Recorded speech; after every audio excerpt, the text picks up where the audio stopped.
Very good.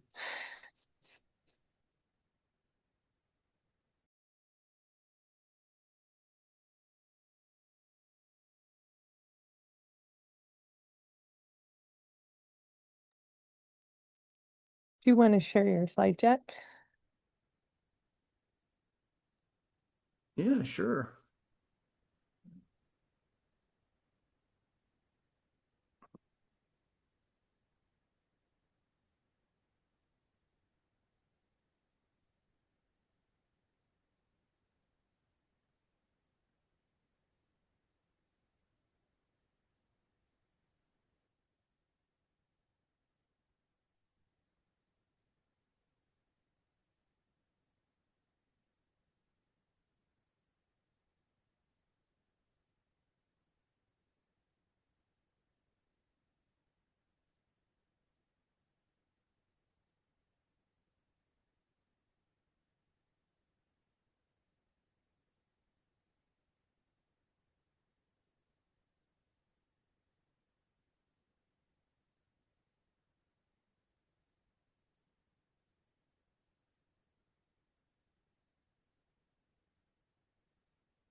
Everybody see that okay?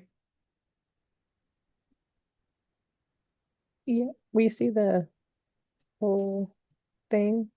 It's not in presentation mode if that's Yeah. what you're Yeah. after.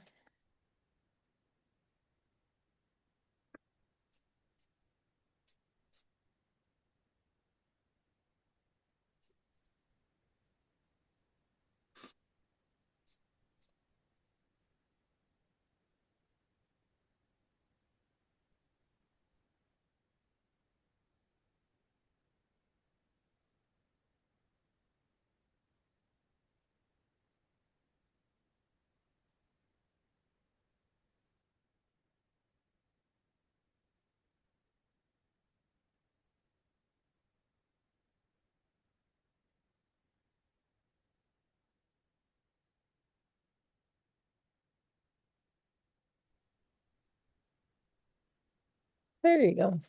Oh, no, it's back to the other one. Okay. Probably having one screen. All right.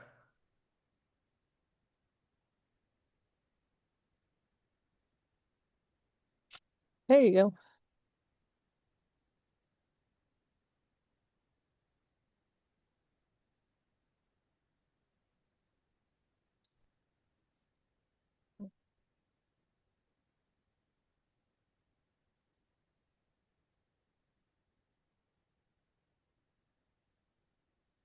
All right, we'll go ahead and get started.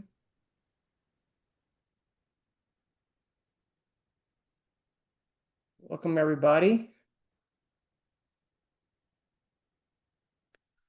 My name's Nick Landry. I'm here. Really glad to be with all of you today. Um, Today we'll be going over a presentation called Leading Organizational Change, a practical guide for project managers. So just a little bit about me. I've kind of done a little bit of everything, right? Currently, I work at Republic Services. I am a project manager. I've been there for about 3 years, but I've had a very, very non-linear career path.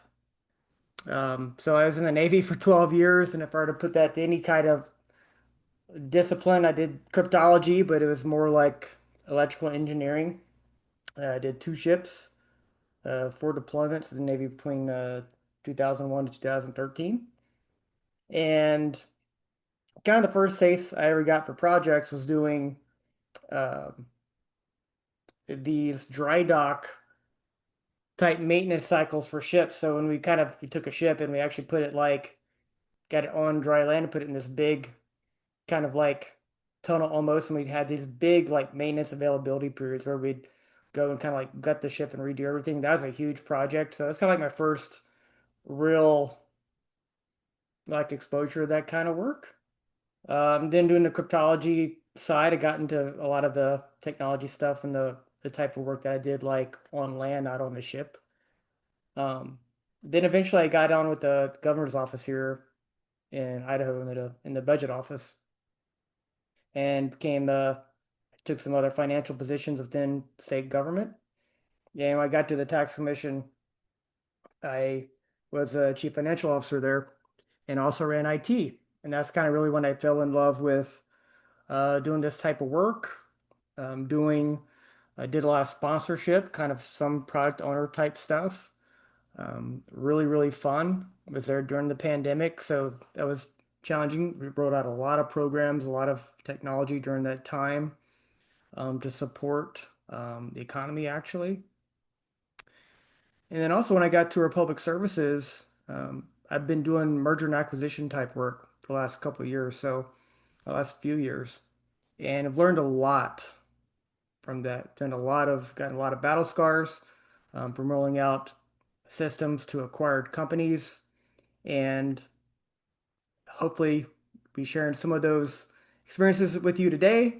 And looking forward to your participation and learning from some of you as well. So, what we're going to be talking about today, we're doing some tenets of organizational change. We're going to cover how do people react to change, phases of change, measuring reaction to change. We're going to do a call to action, kind of what can we do to put these things into practice. I'll give you some closing thoughts, and if you have enough time, too, we can do a case study. So, have like real world examples from some of the things that we went through on these merger and acquisitions projects as well. Want to get some uh, feedback from you as well, and kind of like if you had the same experience and to share like what you think as well. All right. So we're going to start here with a quote. So I love this quote. And it's so true, especially when you look back after you roll out something. But clarity today saves chaos tomorrow.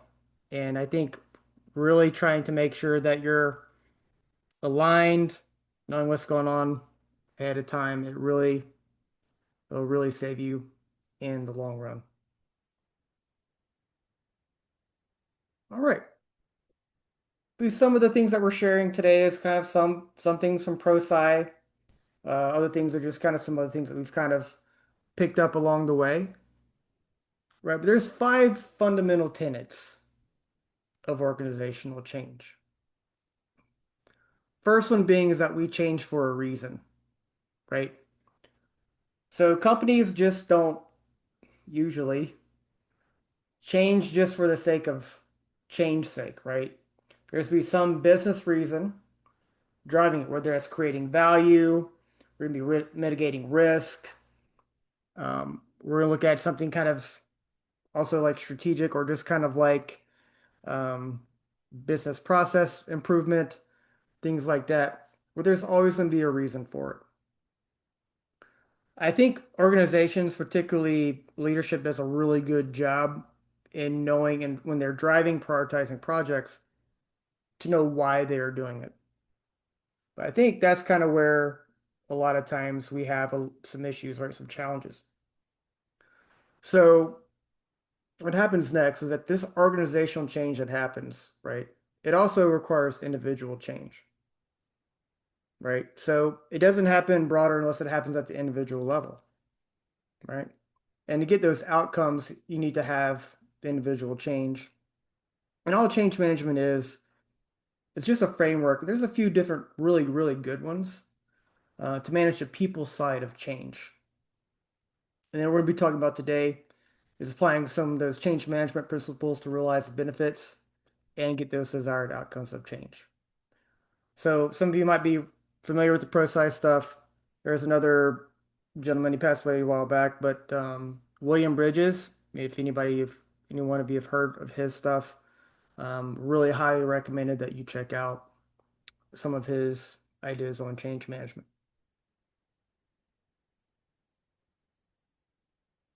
All right, next. I know some of you have probably seen this at some point in time, but I really, really, really love this slide. And this is something that in my projects on our calls that I will show actually pretty often, right?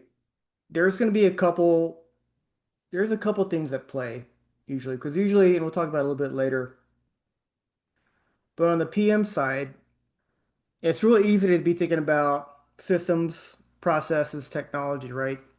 And it's really easy to kind of put like the people side, like not really fully appreciate it or plan for it, right? But it is a really important um, part of it, right? So just kind of like the phases of grief. I mean, people are going to be going through this, particularly when you're changing how they work, right? So these phases are denial, anger, bargaining, depression, acceptance, and then moving on, right? So a lot of people, when they talk about this, it'll kind of end there and be like, these are the phases, and this is what you'll expect. But I think another really good way to really frame this is that this is a peak to trough, right? We call this the valley of despair, right? This trough here at the bottom. The idea of change management really comes from the business perspective, really needs to be focused on not having that trough to be as deep or as wide, right? So it's really critical because this is where a lot of the productivity, profitability is lost right here. So if you have a really good change management plan in place, and if we do that planning up front, as well as the typical PM project work and understanding what the people will go through, then you will be able to narrow and make that more shallow, right? So the business impact will not be as deep.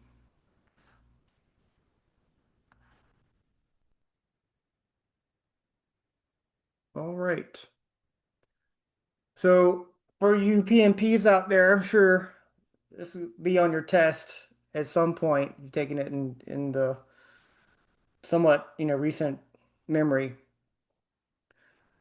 So every team will go through this, right? It can be the project team as well as the teams that you're going to be bringing the change to as well, right?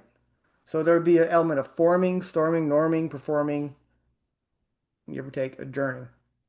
All right. So one of the things that I found particularly like in our projects, so we're running, we're a large company at Republic Services and we acquire companies all the time, right? It's one of the biggest growth engines that we have in the waste management industry. Otherwise, you're pretty much growing at like GDP basically. You grow with the economy, right? So, the teams that we kind of have like a program going with this M&A activity, and it's pretty stable team, same players over and over again.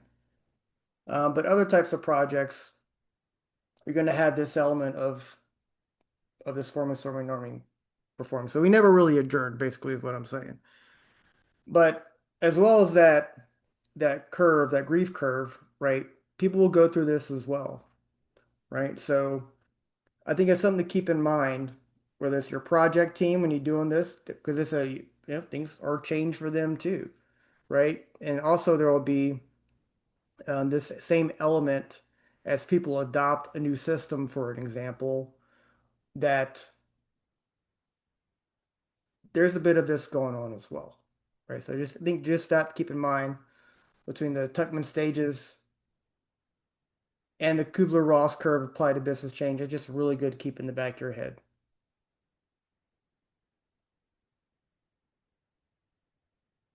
All right. So next up, there's really three phases of change for change management, right? We're going to break it down in a simple framework, right? First one, we're going to prepare for the change. The second one is that we need to manage the change, and the third one is reinforcing the change. Right. So in phase one, and we're mostly going to be talking about phase one, phase two. We'll touch on phase three a little bit today. But preparing for change, you're going to be talking about your change management strategy. We're looking at your team. We're going to be developing our sponsorship model, which is actually really, really critical. We'll talk about that here in a second. And the managing the change, right? So it's actually developing those change management plans, taking those actions and actually implementing, and then collecting and analyzing the feedback, right? So I think, having those KPIs in place ahead of time, being proactive instead of reactive is really, really helpful, right? And with the M&A projects that we were doing, we were able to kind of get a bit of a repeatable process, right? And some things might change here and there depending on what we were delivering, what systems. But fundamentally, there's really just kind of a few things that we can repeat over and over again, and we'll touch on that a little bit later as well.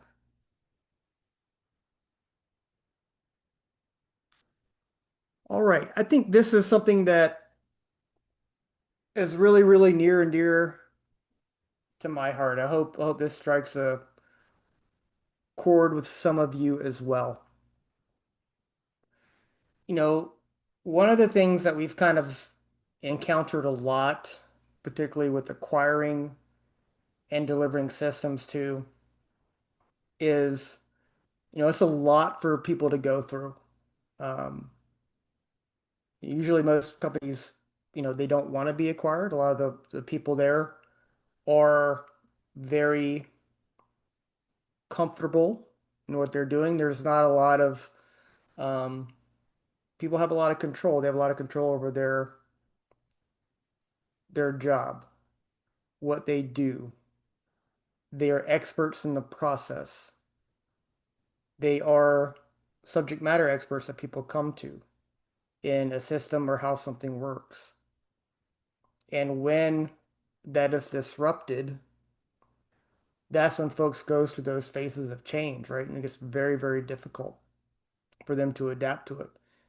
In a lot of ways, in some cases, it can really be even to the extent because we all put so much pride in our work, it can be a loss of identity, right? It can be so impactful to people. So one of the things that's critical to know, even if you're doing a very, emergent acquisition case, is a kind of more on the extreme case of that level of change. But even if you're doing even smaller types of projects within your organization and the communication needs to be reflective of that in your plan, is how changeable an organization is. So this is a really nice 2x2 matrix that kind of really shows that, right?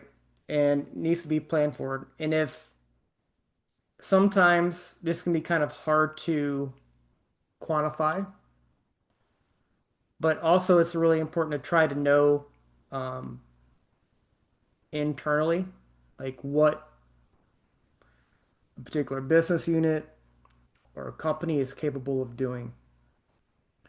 Right, so the smaller the change, the less change management you need, especially if it's a really changeable organization. If it's a really change resistant organization, um, and it's high risk, you're going to really need a lot more.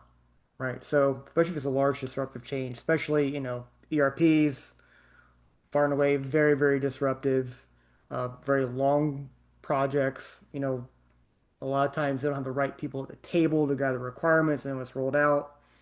It can be very difficult. You don't have the right workflows built in. There's just so many details that go into things like that.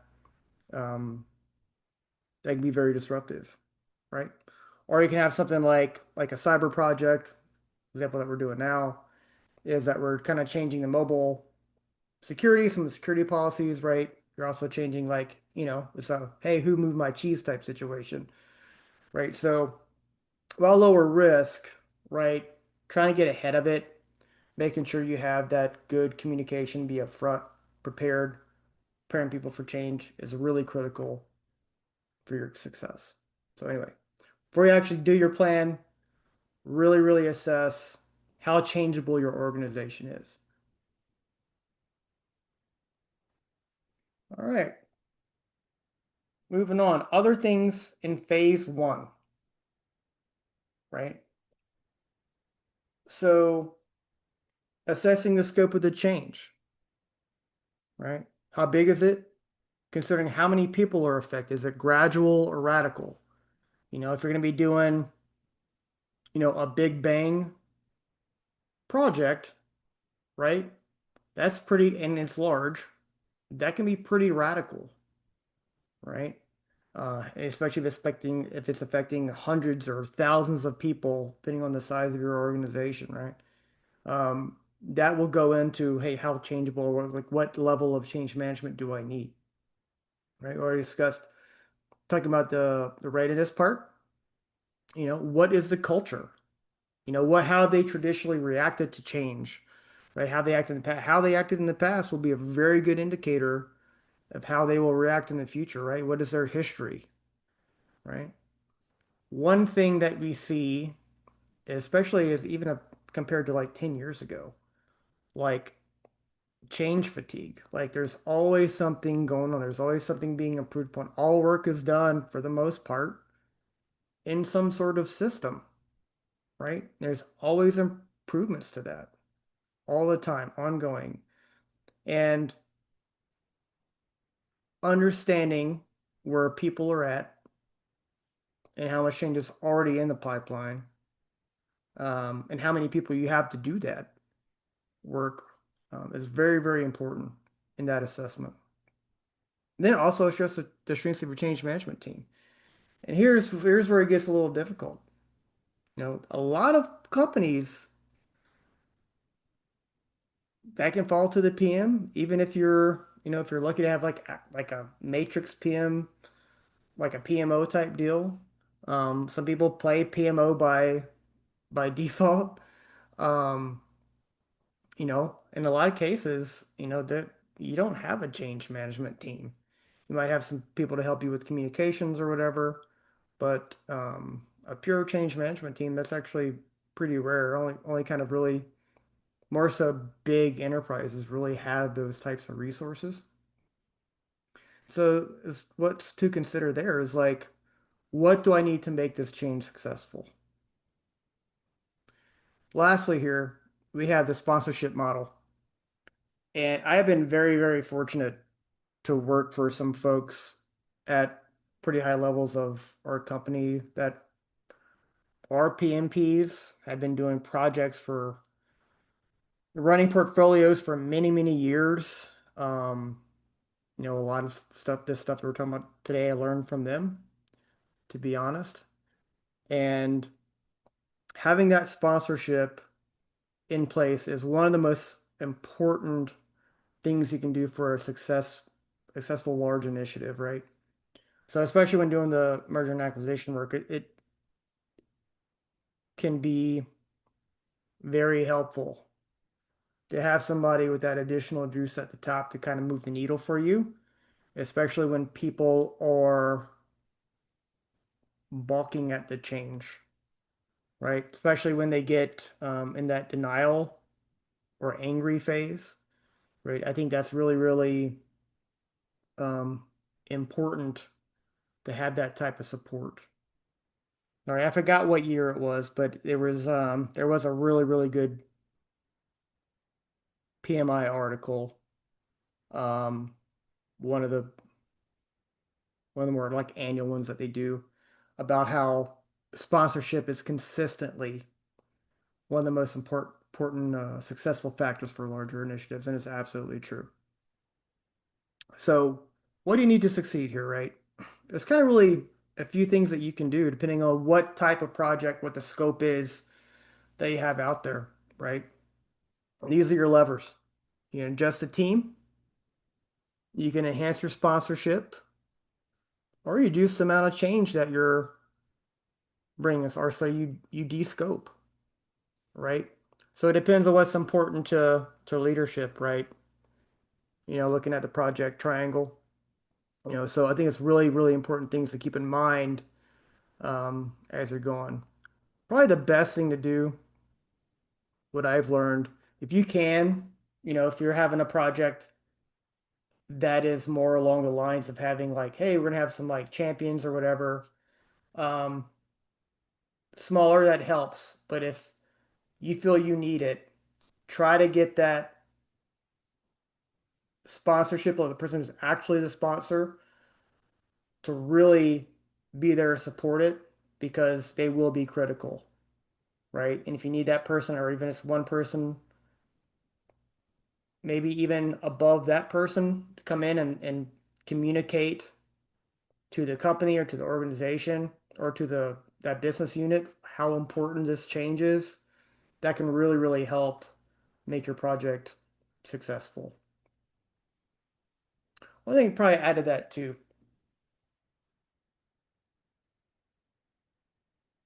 Middle management is probably one of the most important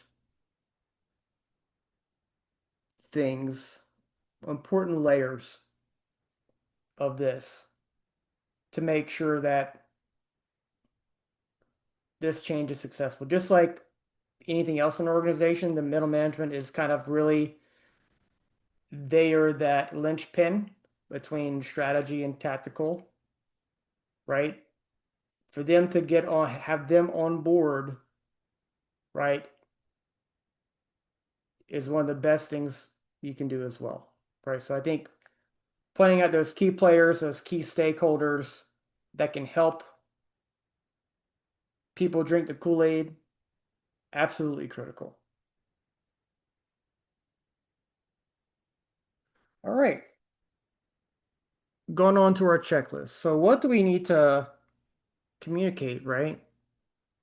And this is kind of like pretty high level, um, but this is kind of what I recommend, to start. So what should you share during the early stages of the change? So it'll kind of tie it back to like maybe when or how your approach should go back to understanding how changeable your organization is, less changeable, or if they're change resistant, you really want to get ahead of it as much as you can, right? I'm not saying you got to do something that's like practical from a timeline standpoint, but also kind of make sure that you do what you can or work with your change management team or with a sponsor or whoever kind of does communications, whatever you're, that's different depending on the project and where you're at. But make sure you kind of get things out soon enough, right? So it's really going back and explaining what is happening, right? So that's the current situation and the rationale for the change. So that's tying back to like, why does change happen? Like in our first slide there. And then you explain, hey, what is driving this change, right? And then what does happen if it doesn't? So if you're saying, so in a way, you're kind of communicating the business case to people to a great extent, right? You may not need to do it fully, but it's really one of them things that can help people understand the why, right? And if people understand the why and their role and how they're going to help either transform the company, help the company move forward, help them either create value or be more competitive, it really kind of helps shape that mindset so people will be more bought in, right? So after that, when you're kind of doing your communication or working with the people who would be doing that, other things that should be considered or what should be shared is having that vision of the organization after the change takes place, right? This is something that we have struggled with, I would say, mightily. Um, and it kind of happens, it coincides with what processes, systems, and technology will change, right? So it's really, really critical that most people are kind of really up for change and say, hey, well, this will be better, but it's the transition that's difficult, right? And getting them to see what it will look like in the future, right? So tell them like, hey, what will success look like? Next is how does the change align with the business strategy? It's kind of a little bit tying back to what you should share, like the business case, but it's still maybe you can get a little bit deep or reinforce that as well. Tell them how big of a change is needed, right? And who is most and least impacted.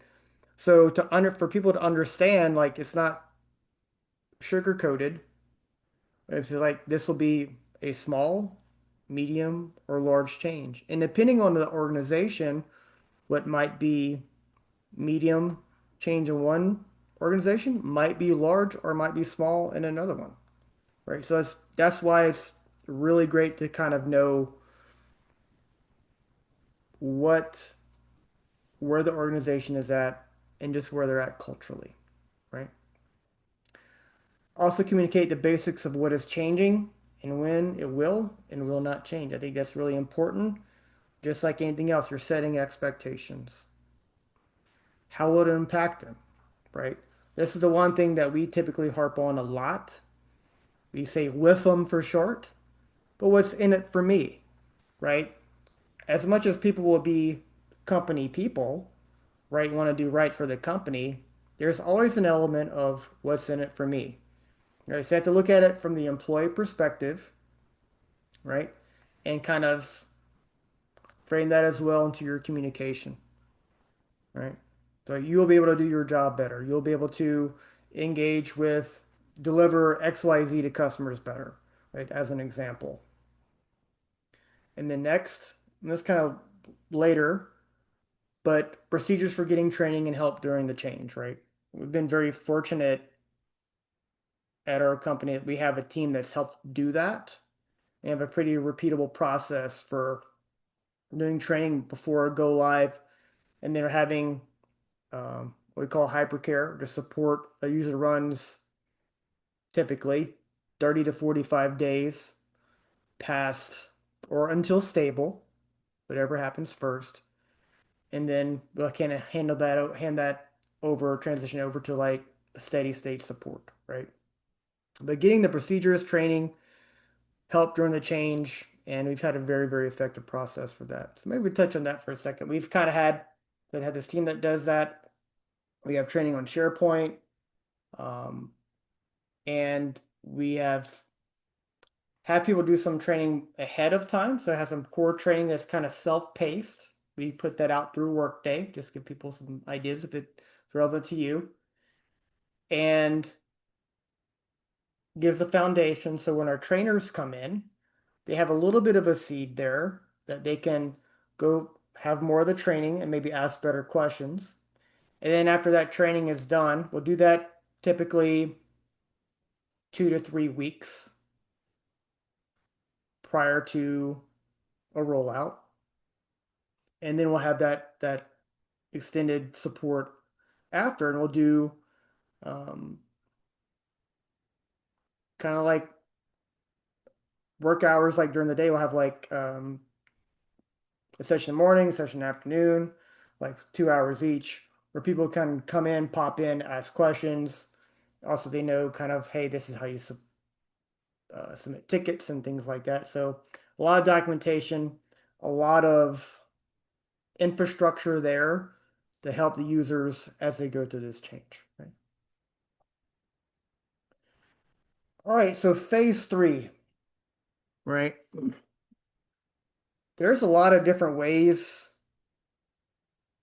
that people look at KPIs, projects, and there's a lot of different ways to do it, right? We have some things that we use on our side. We have some things in ServiceNow, some other things that we can track from the system and whatnot, utilization and whatnot. But there's really kind of three basic things, no matter what type of change it is, right? Number of people who adopt, how quickly they embrace the change, and how effectively they implement the change. And there's a lot of different ways that this can be done. It'll depend on a lot of different variables.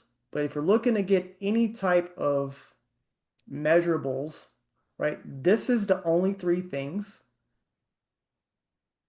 that is kind of your starting point, or the three concepts that most KPIs will come from, right? If you're looking at how people are responding to the change, right? This will tell you, going back to the curve, this kind of helps understand, hey, we were able to prevent them from being that valley of despair, right? For less time, right? It's being able to be more productive too.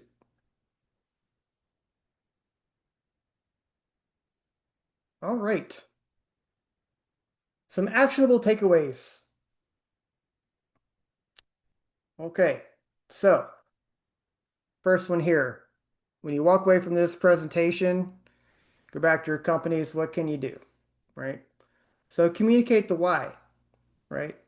So clearly articulate the reason for change, right? Not only to your definitely your project team, but to the extent you can to the folks that are experiencing the change. So if we have a way to connect those changes to the goals and personal benefits, that's always a huge win. You're being able to connect the dots to the WIFM, the what's in it for me. Next, identify change champions, and we can lump sponsors in there too, right? So if you can find early adopters who can model the new behaviors, you that is a very, very effective tool um, to help that transition. And I mentioned earlier, middle management is huge, huge, right? Having the ability to empower them to help the peers through the transition, that will help them do that. So if you're attacking it from both ways, there's early adopters, you have the middle management helping support the narrative. Then you have the support from the top as well, from the sponsorship aspect. A lot of times it is a project, things will get bumpy, but that really helps your chances of a success substantially. Number three, listen actively, right? So it's not just, hey, we're gonna do these email communications and whatnot. It's really important to the extent you can.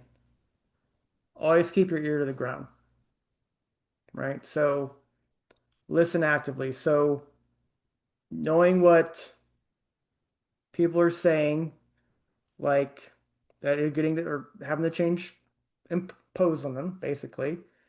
Making sure you're checking in regularly with certain people to kind of get that touch base. I guess is kind of where really knowing your stakeholders, there's people that are really can drive it for you and to have their pulse on what's going on. That's really, really critical for you to understand as a PM. Next, create safe spaces for honest feedback, right? So it just kind of goes back to, leadership. As a PM, generally, you're going to have a leadership without authority type position. But if you have the ability to kind of create that safe space and make sure people feel okay bringing that to you and you respond appropriately and don't react, that helps really give you more clarity, a lot more information on how things really are, how people are about to react to the change and how they are reacting to the change. In addition to the KPIs, there's a lot of invisible things kind of going on as well, right? Manage resistance proactively, right? So anticipate that you're going to get resistance. It is going to happen. There's nothing that's going to keep. If anybody has had a project that didn't have resistance, that, I mean, good for you. That's probably a unicorn. Um, but looking at addressing those concerns rather than avoiding them, I think it's really helpful. It gets You have that safe space. People are telling you their concerns. You're getting clarity on where they're at. All it does is help you make better decisions, helps you communicate better, and help move the project forward. Celebrating small wins also really, really critical. So we like to say stacking W's, stacking wins, right? So that's really, really important to provide that positive feedback, recognizing those folks that are helping and supporting the change, and also through your communication channels, if you can, share those positive impacts, right? Those people that are really helping. And support your team through transition. We talked about it a little bit with the training and whatnot, um, but that's really, really, really critical. What I call that is that's the final 50 feet, right? And a lot of times that can be the hardest part. You do all the planning and the requirements and all that stuff. But trying to, when you're in that last 50 feet of getting that cut over and the change, that's a really big deal. And making sure you understand how changeable somebody is, leaving enough time to get them trained up to make them feel comfortable. That's also really, really important. You can do it too early and it can come back to bite you, but you can also, there'll be a little bit of experimentation there. But, I think that's really, really critical as well. As we talked about last, monitor the process. So you got the three human factors. Comes down to these three things: utilization, speed, and proficiency. And then also just adjust the approach. Like that's where the lessons learned come in. Like if it doesn't work, because it doesn't work for one group doesn't mean it won't work for another. But, it's always good to be able to be flexible and really kind of really take those lessons learned and really adopt them. It's really, really, really important. All right. So for some closing thoughts, okay. Project management, that's me our external change, right? So processes, technology, and a lot of times, especially with us here, me included, it's what we tend to focus on and look at. And initially, when you get PM brain, right? Hey, I got to deliver. This is where we're thinking, especially in our planning. Change management side, that equals internal transition for the people, right? And if you want the change to happen, it has to happen at the individual level, right? So keep that in mind as you're going through your normal, typical PM planning processes. Make sure you try to build in this change management impact to and always thinking about the user experience, right? I love this saying too. This next one, complexity is the enemy of execution. Just keep it simple.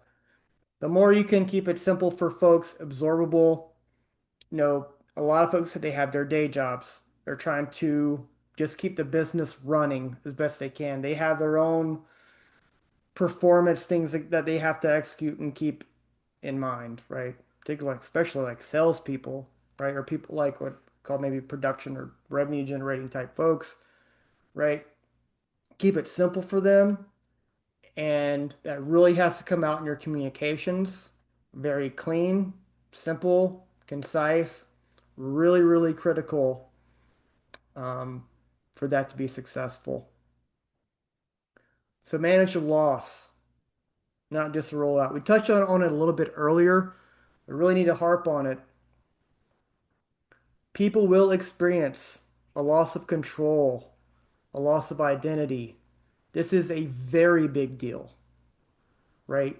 So it's really important for us to manage that and make sure that we are communicating and coming from that space. Because the end result that you're trying to deliver, once again, that's going to have to come from the individual change will lead to organizational change, right? So you have to manage it at that level and understand.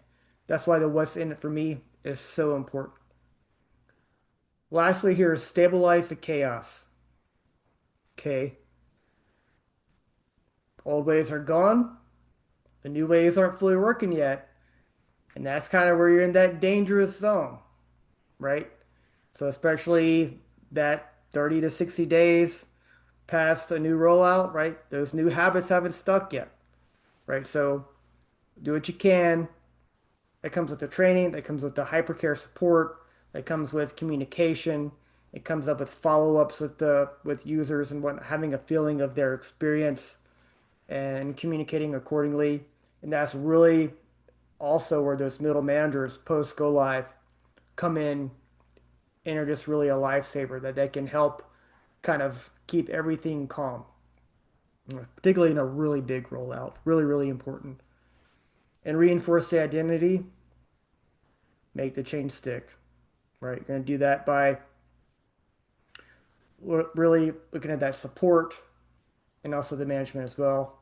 Same folks that are involved with stabilizing the chaos. All right. That's what we had. That's the end of the presentation. Go back to this here.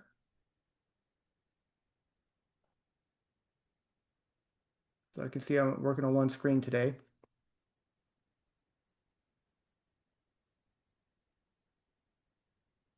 Before we get to the case study, we got about 18 minutes left. Anybody have any thoughts, anything you want to share from everything that we covered? Anybody from their experience? I did a lot of talking. Callie, Trying to find the unmute button, sorry.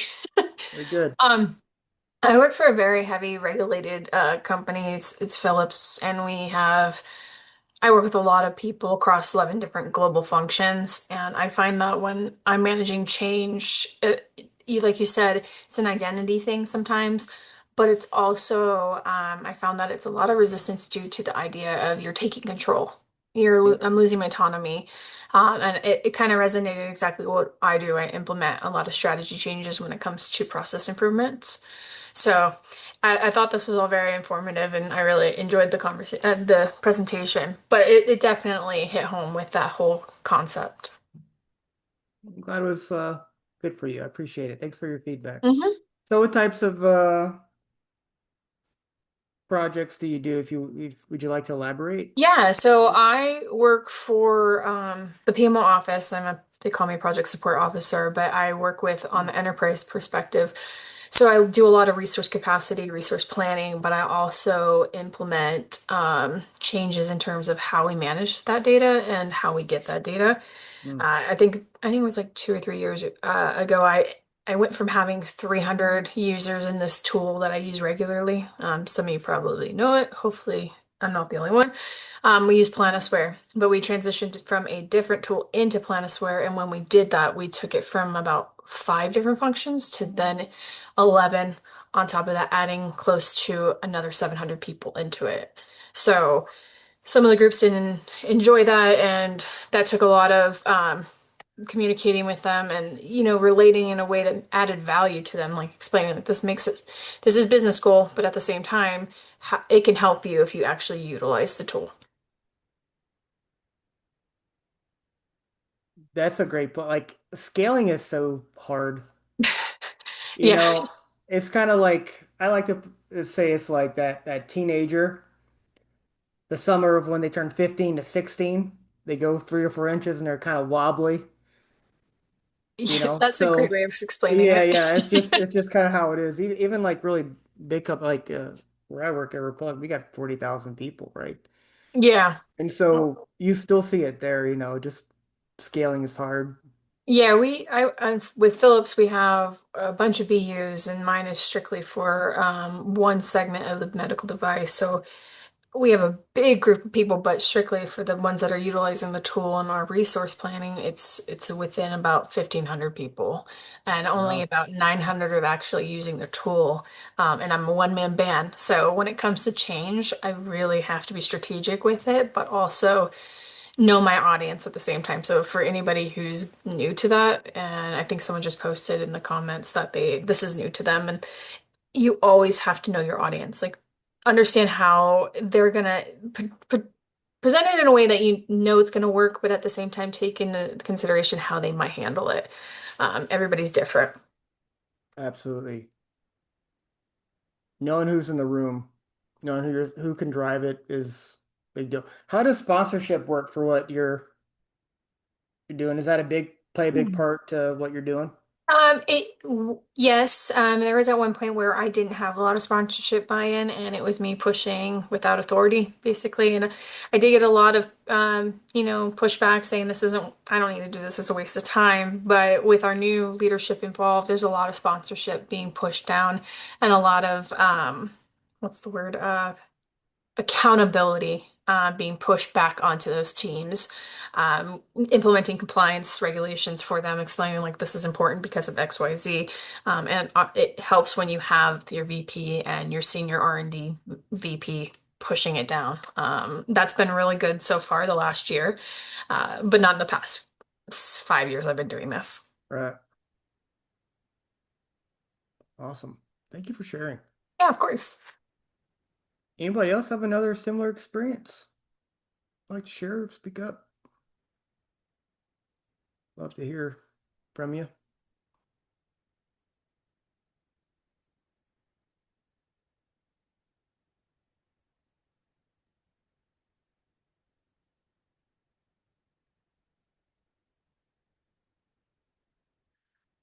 Well, Liz, I appreciate you putting what you had in chat. Yeah, I think there's probably a lot of folks on here that would love to help you, me included. Um, just kind of full disclosure here, like I'm the new, just to introduce myself in this capacity, I'm the new lunch and learn coordinator for the chapter, right? And so I'm kind of filling in here because um our April person dropped out kind of a couple few weeks before, so I kind of threw my hat in the ring to say, hey, I'll throw something together and kind of do this. Um, Here in a couple minutes, I'll kind of we could share this deck too. Happy to do that. But I'll give my contact information out. Anybody on this call, you want to contact me on LinkedIn or through my email, happy to do that and engage in a conversation and talk more. But on that note, I'm just like you. I'm a working PM. Now I'm a practitioner. Um, no, traditionally we've had a lot of really great presenters coming here in this space. Um, but I want to kind of open it up here. If any of you or any other of your colleagues that might be, in the chapter as well, just like I presented here today, um, feel free. Like this is, depending on what you would like to present, full disclosure, I screen that personally. But if there's something that you want to address here or want to talk to, this is open to you too. Like if you want to want to do a presentation, you can do it to other PMs. You can kind of even hone your presentation skills a little bit as well. Maybe get another PDU. Um, I want to kind of float that out there. That I think that'd be really great to kind of open it up to some people in the community here to want to do that, right? So just wanted to kind of share that.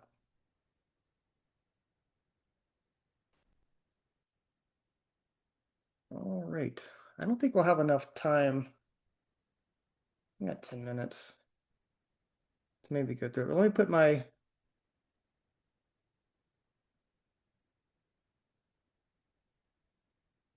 email in the chat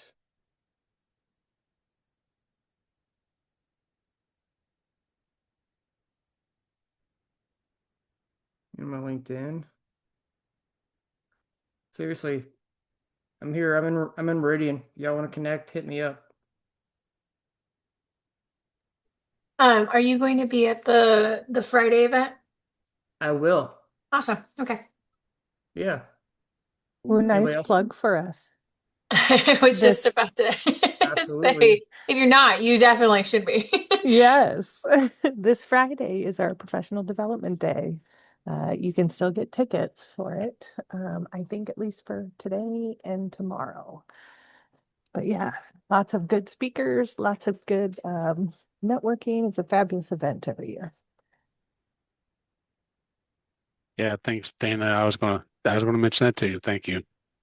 And Nick, thank you for stepping in and providing this uh, presentation. You're welcome, man. My pleasure. Yeah, my name's Stephen Kirsch. I'm the VP of Professional Development, and yeah, Nick graciously stepped in to volunteer to coordinate and run these sessions, and keep it going for us throughout the year.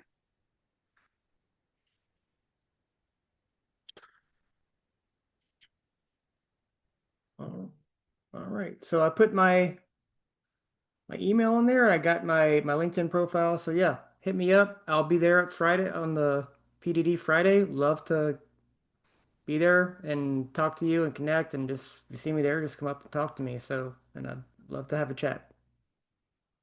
So I don't have anything else. Do we need to go the whole hour or is this good? Thanks, Nick. Okay. I appreciate it. Thank you, everybody. It's been a Take care. pleasure. See you See you Friday. Friday. Okay. Bye-bye.